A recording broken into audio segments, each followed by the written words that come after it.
Halo semuanya, kembali lagi bersama saya di channel Imanime, sebuah channel yang membahas tentang semua hal unik yang ada di Sulawesi Selatan dan masih banyak lagi.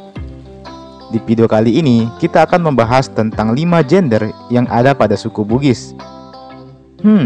Kenapa bisa ada 5 gender pada suku Bugis? Padahal selama ini kita hanya mengenal ada 2 macam gender saja. Penasaran? Seperti biasa, sebelum kita lanjut ke pembahasan, saya mau mengajak kepada teman-teman semua, buat yang belum subscribe, agar bisa terlebih dahulu ditekan tombol subscribe-nya, supaya channel ini bisa terus berkembang dan memberikan informasi, hiburan, serta pengetahuan kepada kita semua. Oke, kalau sudah, langsung saja, mari kita masuk ke pembahasan. Inilah dia 5 gender yang ada pada suku Bugis. Pada umumnya, masyarakat memang hanya mengenal 2 macam gender saja, yakni maskulin dan juga feminim. Kedua gender ini melekat pada diri masyarakat, bahwa maskulin melambangkan laki-laki, sedangkan feminim melambangkan perempuan. Sementara itu, pada masyarakat Bugis sendiri, pembagian identitas gender terbagi ke dalam 5, dan semuanya juga diakui dan mempunyai peranannya masing-masing di masyarakat. Oke, langsung saja tanpa basa-basi, mari kita bahas satu persatu gender tersebut. Yang pertama, Orowane. Orowane merupakan sebutan bagi kaum laki-laki suku Bugis yang secara biologis memiliki penampakan maskulin seperti laki-laki pada umumnya. Bagi mereka yang telah berkeluarga, maka merekalah yang dianggap paling bertanggung jawab. Yang kedua, Makunrai. Makunrai merupakan sebutan bagi kaum perempuan dari suku Bugis yang feminim layaknya perempuan pada umumnya. Kedudukannya sendiri amat sangat dihargai serta dianggap penting dalam menjaga martabat keluarga. Yang ketiga, Calabai.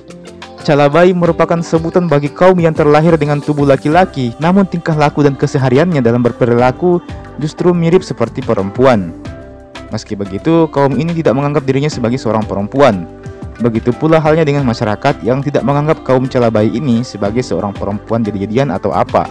Mereka juga tetap dianggap sebagai seorang laki-laki. Nomor 4, Calalai. Calalai singkatnya merupakan kebalikan dari Calabai itu sendiri. Calalai ini sendiri merupakan sebutan bagi mereka yang terlahir dengan kondisi fisik sebagai seorang perempuan. Namun dalam kesehariannya dia bertingkah dan berperilaku layaknya seorang laki-laki. Dia mengambil peran layaknya seorang laki-laki. Nomor 5, Bisu. Nah, di antara semua gender yang telah disebutkan di atas, menurut saya inilah yang paling aneh. Bisu ini merupakan sebuah gender yang dianggap merupakan perpaduan dari semua gender yang ada. Atau dengan kata lain, dia tidak menonjolkan sifat maskulinnya, serta tidak pula menonjolkan sifat sisi feminimnya. Selain itu, Bisu ini juga tidak tertarik kepada laki-laki dan tidak pula tertarik pada perempuan. Membingungkan sekali bukan? Oke teman-teman, itulah tadi 5 gender yang terdapat di suku Bugis. Memang sebenarnya tidak begitu berbeda dengan 2 gender umum yang ada pada masyarakat pada umumnya. Hanya saja pengklasifikasiannya dibagi ke dalam beberapa jenis. Meski begitu, mari kita akhiri video ini dengan sebuah filosofi dari suku Bugis kuno. Adapun filosofi tersebut adalah manusia yang sempurna adalah mereka yang memiliki unsur keperempuanan dan kelaki-lakian secara seimbang dan adil.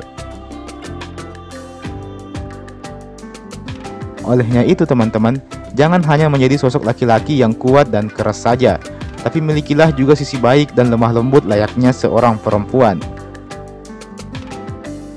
Oke, terima kasih sudah menonton video ini. Jangan lupa untuk like ini video, share juga ini video ke teman-teman yang lain, dan jangan lupa pula untuk berkomentar di kolom komentar di bawah.